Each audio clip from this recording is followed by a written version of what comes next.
जय हिंद दोस्तों। तो इन्फॉर्मेशन असिस्टेंट इन्फॉर्मेटिक असिस्टेंट सूचना सहायक 2023 के इम्पोर्टेंट एमसीक्यू क्वेश्चन हम कर रहे हैं और आज के वीडियो के अंदर हम आगे की ओर चलेंगे। प्रीवियस जो भी वीडियोस है मैं उम्मीद करता हूं कि आप सभी जने वो वीडियोस देख रहे होंगे।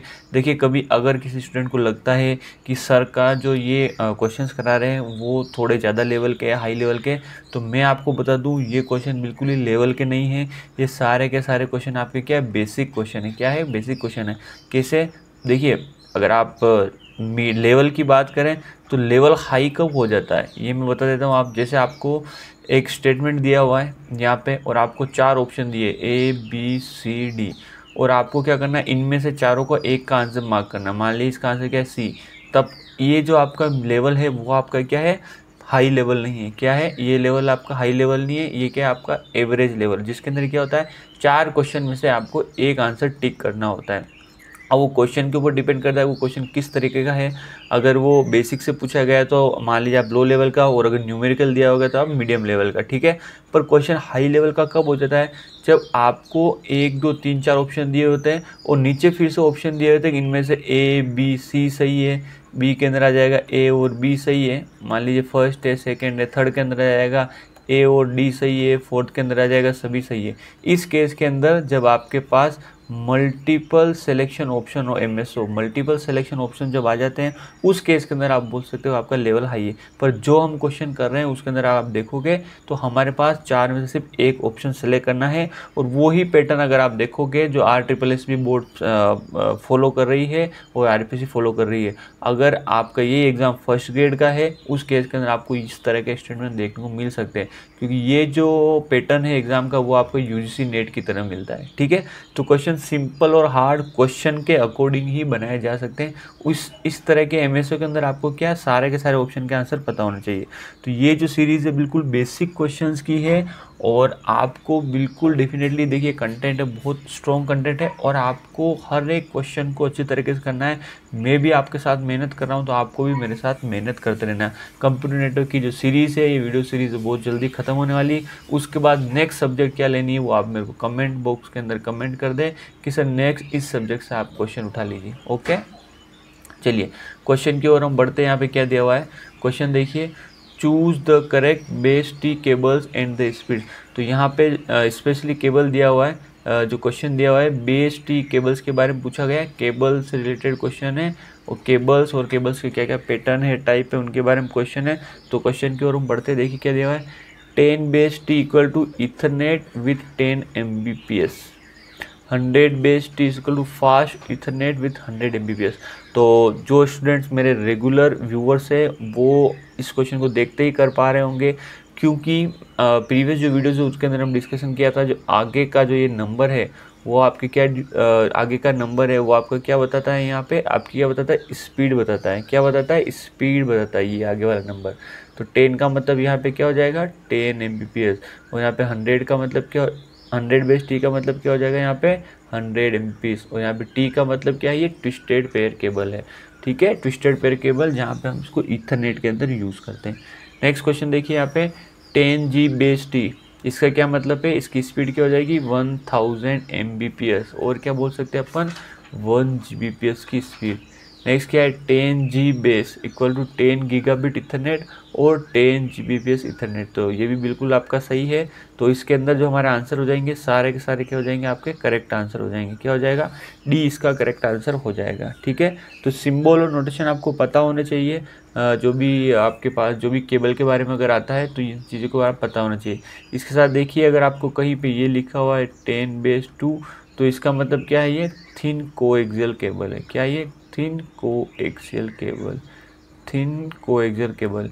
यहाँ पर अगर ये लिखा है 10/5, इसका मतलब क्या हो गया, थिक कोएक्सियल केबल। क्या हो जाएगा, थिक कोएक्सियल केबल। जहाँ पे ये आगे तो स्पीड डिनोट कर रहे हैं और ये 2 क्या डिनोट करेगा पीछे वाली साइड, इसकी डिस्टेंस क्या बताएगा, डिस्टेंस। तो अप्रोक्सीमेट आप इसको 200 मीटर मान सकते हो, वरना होती है 185 मीटर।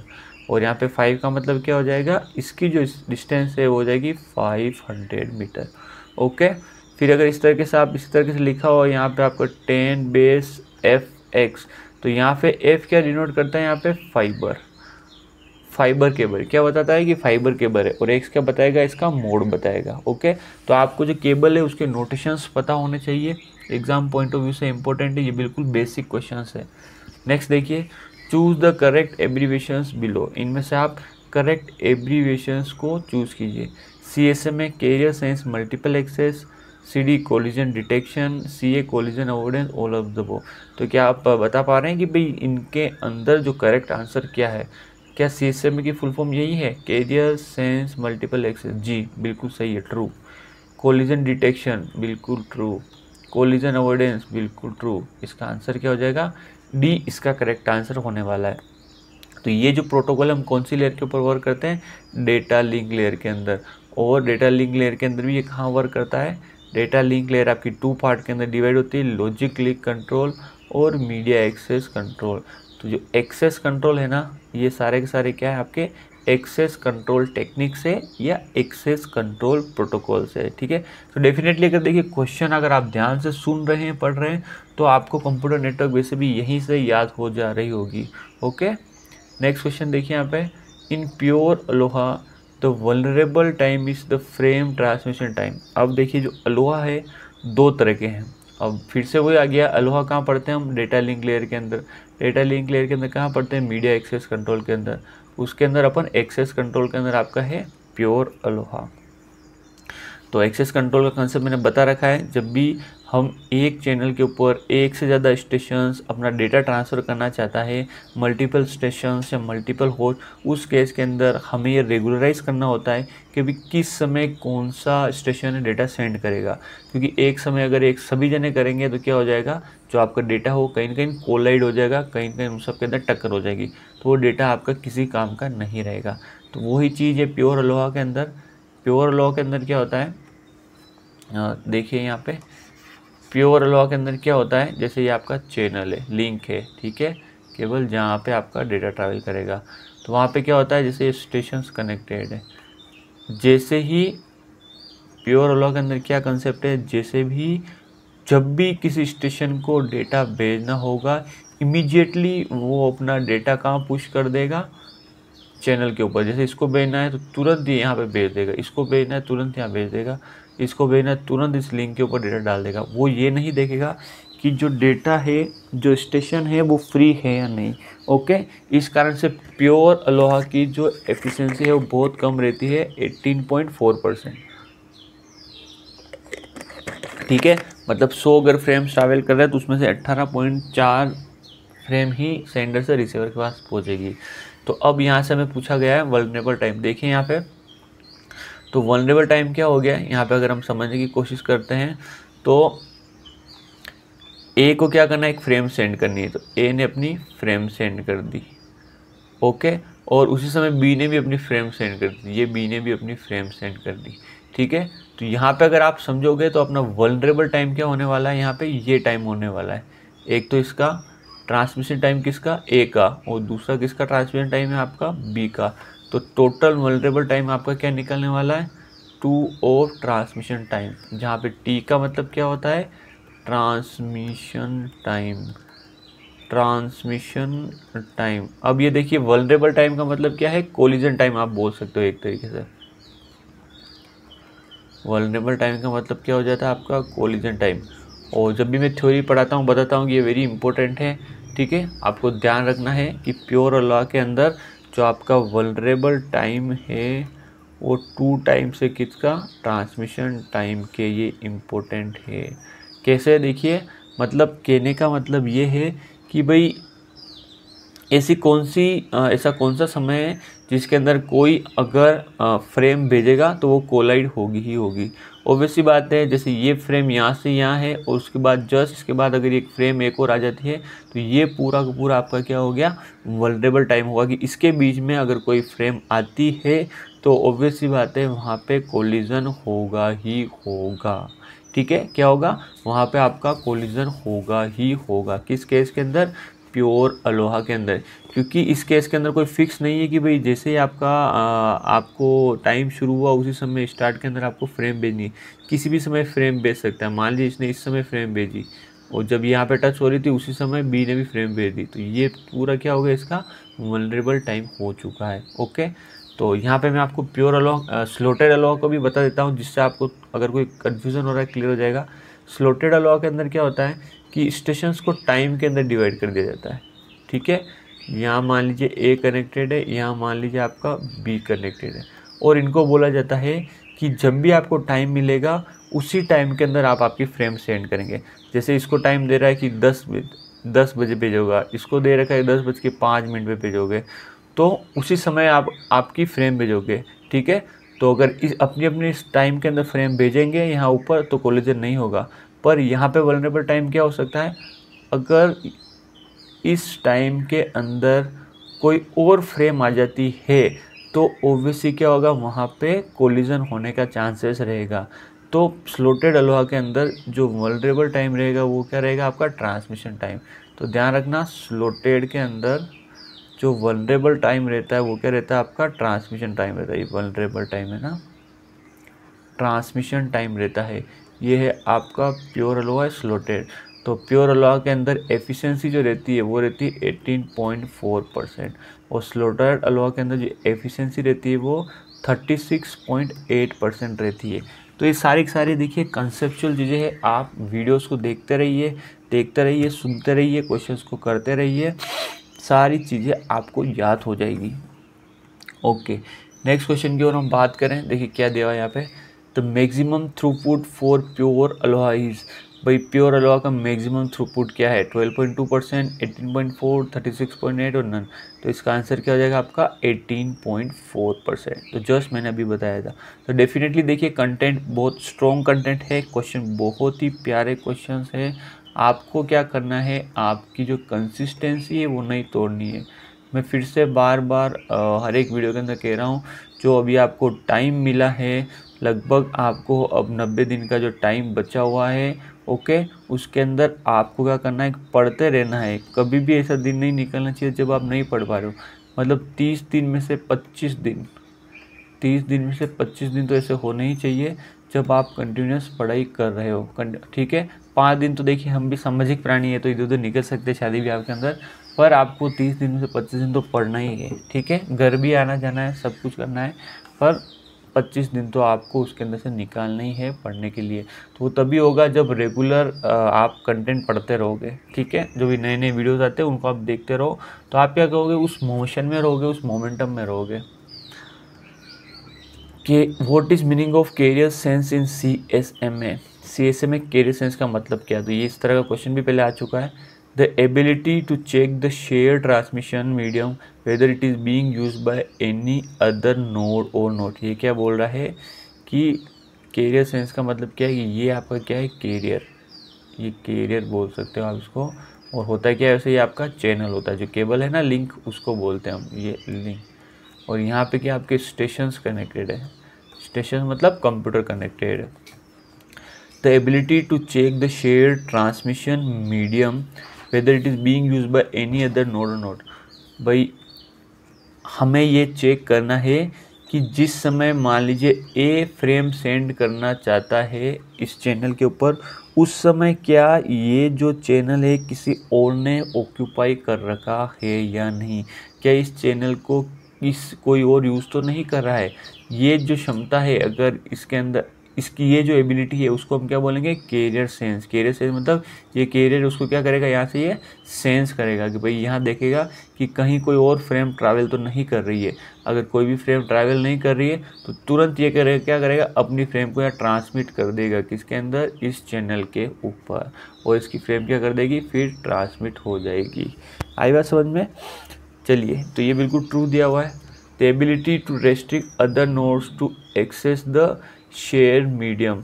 अदर नोड को रेस्ट्रिक्ट करना ताकि वो शेयर मीडियम को मतलब जो मीडिया है उसको शेयर नहीं कर पाए और डेटा सेंड नहीं कर पाए और एक्सेस नहीं कर पाए। The ability to gain access to share medium, जो भी शेयर मीडियम है उनको एक्सेस करना। तो ये दोनों आपके क्या है, फॉल्स है। क्या है आपके, फॉल्स है। इसका करेक्ट आंसर क्या है आपका, ए करेक्ट आंसर है। ठीक है भाई, कैरियर सेंस का सीधा सा मतलब है, अगर आपके जो लिंक है, चैनल है, अगर वहाँ पे कोई फ्रेम नहीं है तो उस जिसका भी नंबर है, जैसे ए का नंबर है, तो वो बिल्कुल सेंस कर लेगा कि भाई खाली है रास्ता, तो वहाँ पे अपनी फ्रेम सेंड कर देगा। ठीक है, ओके चलिए नेक्स्ट क्वेश्चन को बढ़ते हैं। देखिए एग्जाम पॉइंट ऑफ व्यू से सारे महत्वपूर्ण क्वेश्चन है, और डेफिनेटली अगर आपने सेंट्रल लेवल के एग्जाम भी दिए होंगे, केवीएस के, टीजीटी, पीजीटी के, तो आप देखोगे कि इसी तरह के क्वेश्चन आते हैं। In dash each station is force to send only at the beginning of the time slot. देखिए आ चुका है, प्योर अलोहा, स्लॉटेड अलोहा कि दोनों के अंदर, किसी के अंदर नहीं। तो मैंने जस्ट अभी एक्सप्लेन किया था आपको, प्योर अलोहा के अंदर कोई रेस्ट्रिक्शंस नहीं है, जो आपके स्टेशन से उनकी मर्जी आए तब वो फ्रेम सेंड कर सकते हैं।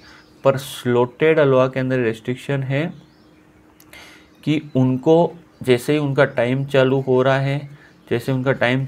है, उसी टाइम के दौरान उनको क्या करनी है, अपनी फ्रेम सेंड करनी है। उसी टाइम के दौरान क्या करनी है, अपनी फ्रेम सेंड करनी है। ना तो इससे पहले करनी है, न इसके बाद में करनी है। ठीक है, न तो बी को इससे पहले करनी है, न इसके बाद में करनी है। तो ये जो कंसेप्ट है किसका, आपका प्योर अलोहा। क्या है, प्योर अलोहा। तो देखिए बार बार क्वेश्चन हम किस चीज़ के पढ़ रहे हैं, हम एक तो अलोहा के क्वेश्चन पढ़ रहे हैं, और हम पढ़ रहे हैं CSMA-CD के। नेक्स्ट क्वेश्चन देखिए यहाँ पे क्या लिखा हुआ है, IEEE स्टैंड्स फॉर। तो देखिए फुल फॉर्म है institute of electrical and electronics engineering, institute of electrical electronics engineers. तो यहाँ पे आपको टर्म देखने को मिल रही है difference, institute of Ethernet electronics engineering, तो ये तो हो नहीं सकता। अब यहाँ पे इंजीनियरिंग है या इंजीनियर्स है, तो इसका आंसर क्या आपका बी करेक्ट आंसर है। तो देखिए इस तरह की से मैचिंग टर्म्स आपको ध्यान रखना है, जो भी फुल फॉर्म है आपको अच्छे से याद होनी चाहिए। इन फुल फॉर्म्स को आप अच्छे से आपको याद करना है, बी इसका करेक्ट आंसर है। यहाँ देखिए, चूज द केबल और media use to implement 802.3 ethernet network below. तो 802. ईथरनेट नेटवर्क कौन इम्प्लीमेंट करता है, इनको हमें चूज़ करना है। 10/5 थिक कोएक्सियल केबल, जस्ट अभी हमने देखा था। 10/2 थिन कोएक्सियल केबल को बोलते हैं। 10/3 ट्विस्टेड पेयर केबल को बोलते हैं। 10/8 मतलब फाइबर ऑप्टिक केबल। तो ये जो नोटेशंस है आपको ध्यान रखना है, ठीक है, नोटेशंस का। 10 broad 36 is equal to broadband signalling over 75 ohm cable. तो ए और बी सही है, इसका मतलब मान चल रहा है कि सारे के सारे आपके क्या है, सही है। ओके, और ये सारे के सारे किसके अंदर आते हैं, आपके 802, ठीक है, लेन क्या आते हैं आपके लेन के अंदर, ठीक है, 802.3। ओके चलिए नेक्स्ट हम देखते हैं यहाँ पे, what is the full form of W LAN. Wide local area network, wireless local area network, wireless land access network, wireless local area node. तो इसका आंसर क्या हो जाएगा आपका, वायरलेस लोकल एरिया नेटवर्क। क्या हो जाएगा, wireless local area network. What happens in an Ethernet network implementing CSMA-CD when a collision is detected? भाई CSMA-CD एक ईथरनेट के अंदर हम कौन सा प्रोटोकॉल का यूज़ करें, CSMA-CD का।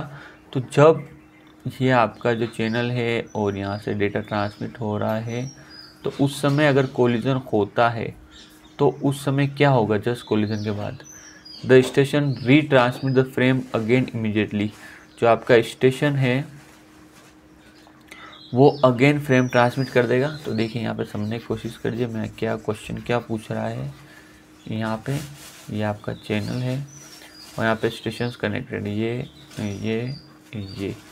और ये ए है, बी है, सी है और मान लीजिए यहाँ पे डी है। तो ए ने कोई फ्रेम भेजी यहाँ से, ठीक है, यहाँ से कोई डेटा ट्रांसफ़र किया इस तरीके से और ये फ्रेम ट्रैवल कर रही है, ठीक है। और उसी समय सी ने भी क्या कर दिया, अपनी जो एक फ्रेम है वो ट्रांसफ़र कर दी। ये सी ने भी अपनी फ्रेम क्या कर दी, ट्रांसफ़र कर दी इस तरीके से। तो मान लीजिए सी की ये फ्रेम है, तो ये दोनों तरफ ट्रांसफ़र होती है ना, ये भी इधर भी होगी और इधर वाली साइड भी होगी। तो ए क्या ट्रैवल कर रही है और ये भी ट्रैवल कर रही है, तो किसी पॉइंट के ऊपर ये दोनों क्या हो गई, आपकी कोलाइड हो गई। अब कोलिजन के बाद पूछ रहा है क्या होगा, the station retransmit the frame again. क्या जो स्टेशन है ए और सी अपनी फ्रेम को फिर से रीट्रांसमिट कर देंगे, नहीं, फॉल्स। जस्ट कोलिजन के बाद तो इनको पता भी नहीं रहेगा कि भाई अभी इनका कोलिजन हो चुका है, क्योंकि यहाँ पे कोई एक्नॉलेजमेंट प्रोसेस नहीं होता है CSMA/CD के अंदर, ध्यान रखना कोई एक्नॉलेजमेंट नहीं होता है।